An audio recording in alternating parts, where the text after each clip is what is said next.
let's start with this. The way we used to start, we ask the musician to introduce himself to the audience, but the way he would like to be introduced.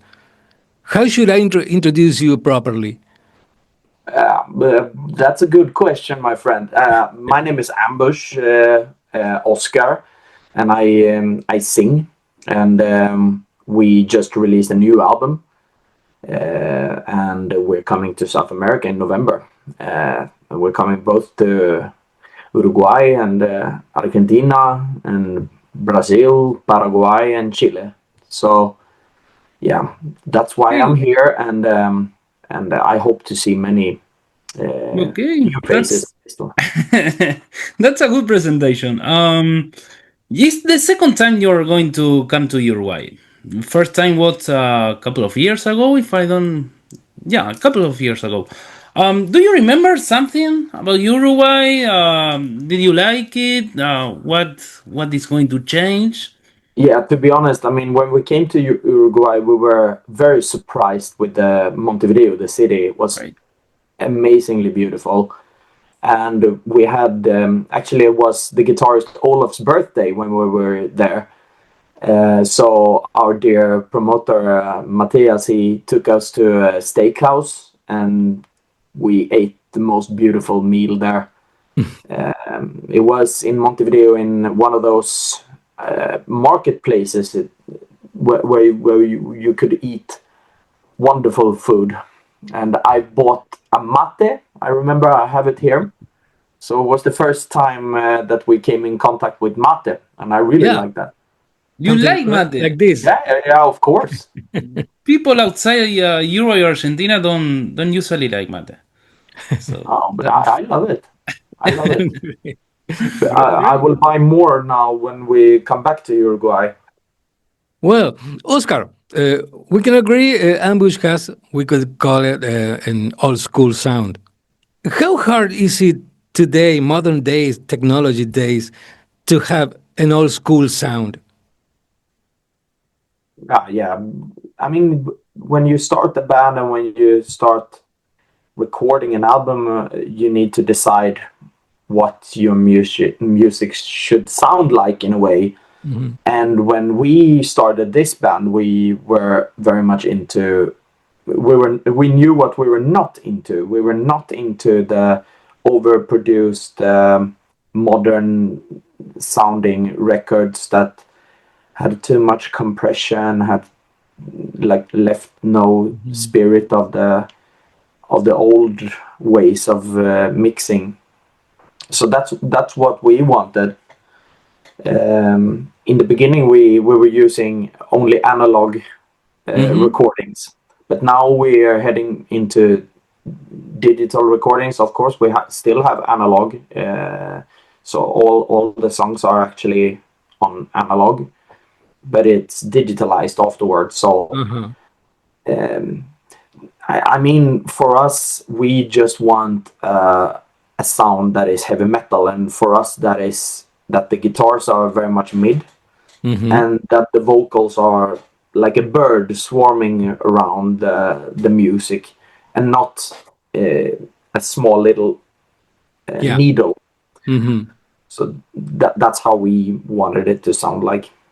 And you're going to be sharing stage with a lot of local bands from Uruguay, from Argentina. How different you think is the metal scene on Europe, on Sudamérica? Every time we played in South America, you play with amazing bands, and I see a lot of dedication. Of course, it's not. I feel it's not so easy for South American bands to make a big name for themselves, but there are actually extremely talents over there, and yeah. I can't wait to get to know more bands from South America. I think since we've been there, more bands have popped up, and I can't wait to get to hear them too. I'm actually going to open for you. Oh, really? Yeah, I play bass on the opening band on the Uruguay show. Nice. What band is that?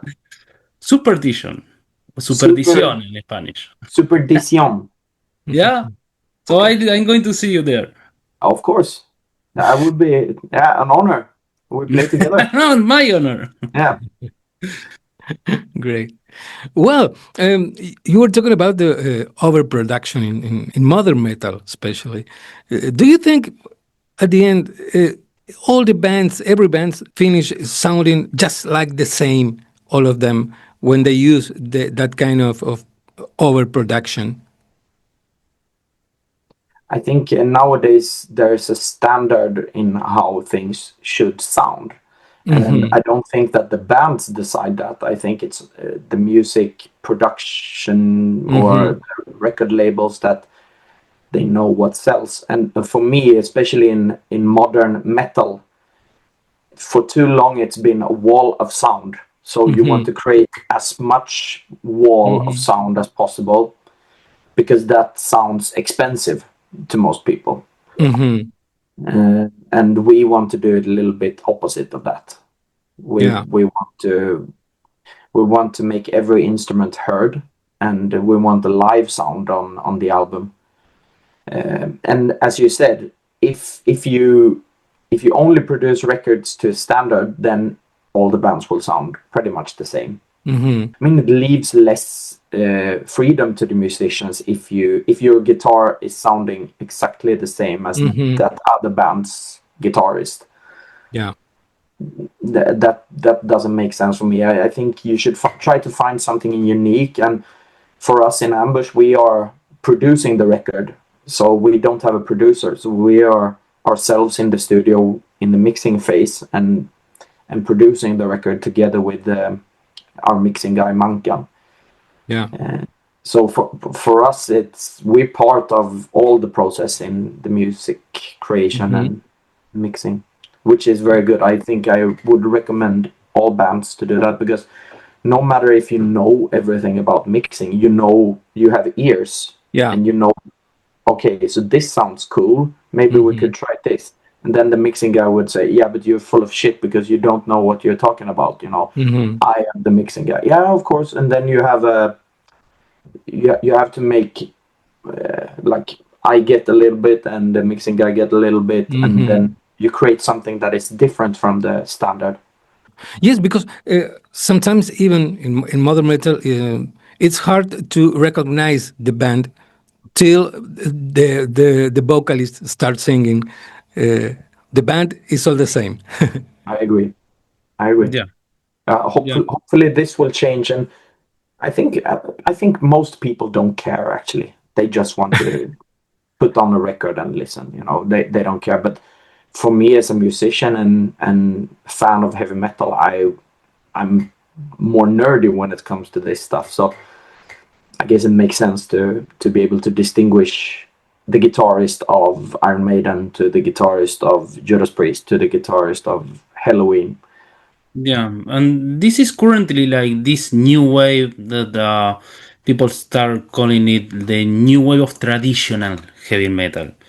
Do you feel part of that? How do you feel about this tag, new wave of traditional heavy metal?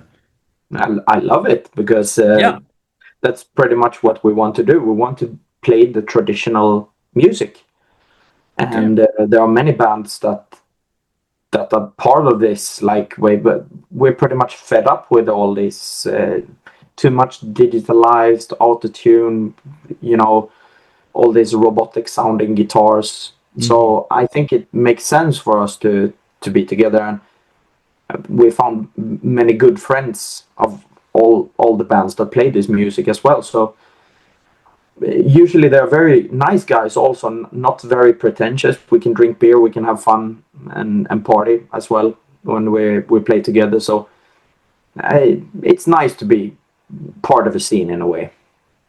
Ambush, the band, does use amplifiers on stage? Yeah. We use real amps on stage. We've been talking about this actually quite a lot, because when we're flying in South America, for example, you need to fly between the gigs. We can't bring the JCM 800s, unfortunately. But when we play in Europe, every time we bring our own gear and we play on real amps. In South America, we borrow the amps. Yeah. But right now the guitarists are like, maybe we should have a plan B if the amp is not maybe good enough at the venue, or if there is something wrong. It's always good to have a plan B, and the plan B in that sense would be to use some kind of digital device, because we see the benefits of it. I mean, you can carry it on a flight, but this is plan B, and it will always be plan B. Great. And you also are going to be sharing the stage with some big names, especially in Argentina, I think, like Artillery or Atrophy, names from bands that are from the 80s, thrash metal. Do you know them? Do you like them? What do you think about that? Yeah, the Artillery guys we played with many times before, and they are very nice guys, and they are Danish, so usually we get along very well with Danish people because they like beer and they like to have fun. It would be amazing to play in South America with them. We actually built a very good connection with Artillery. Right. We play with the Gravedigger in Brazil for a couple of gigs, and they are we'd never played with them before, so it would be very nice meeting them. Hopefully they can draw a huge crowd as well, so we can ride the wake of that. So it would be nice.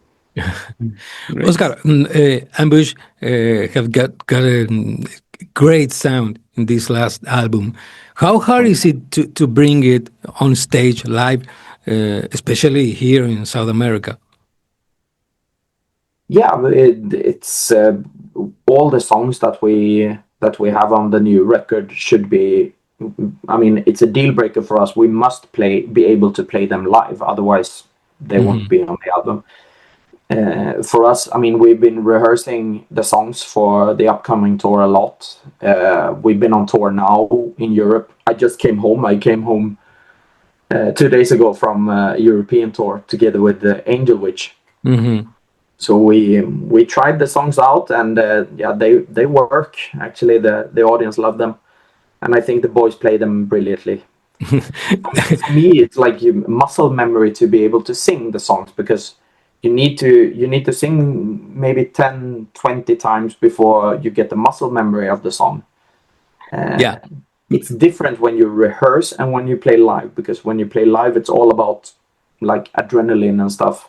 So you never know, but I think this will work out. And maybe I was not so clear. I have no doubt you can actually play the songs. I was talking about the how hard is it from the technology point of view. Actually, is it hard to take this kind of sound to live show? I don't think so. I mean, we're a simple band. I sing, I have a microphone. We have 2 guitarists. They are plugged in an amp. We have a bassist, and we have a drummer that just smashed the drums. And then we have a sound technician, and then we have a venue, of course, and the fans. And especially when you play in South America, maybe I don't even need the microphone, because people fucking sing loud crowd. So yeah, I think it's easier actually to play the songs live in South America, especially. Yeah, crowd here in South America is louder, right? I'm sorry for the European fans, but yes, as far as I'm concerned, I mean, we love. The first time we went to South America was we did a Brazilian tour in 2017, and we didn't know what to expect. I mean, will people actually come to the show? Will people know the songs? The first fucking gig we played, everyone was singing, was like, okay, so this is South America. Welcome to South America. Yeah, people used to sing along the guitar solos, for example. Yeah. I hope they will continue doing this, and I don't take it for granted. That's for sure. I mean, but after you finish a show, sometimes you're almost sentimental for the fans. They are the 6th member of Ambush. For the last question, Oscar, we used to ask always to the artist to tell to the people now the Uruguayan public, the Argentina public, the Chile, the people of Latin America, why should they go to see Ambush? Yeah, because we will deliver a kick-ass show. We'll bash your skulls in. We will get you happy. We will get you drunk, and you will see something that is not very common in this 21st century. You will see traditional heavy metal performed in, I hope, in perfection. Thank you. If not perfection, imperfection. Okay. I love you, boys. See you. Thank you. Goodbye. Bye. Thank you very much, man.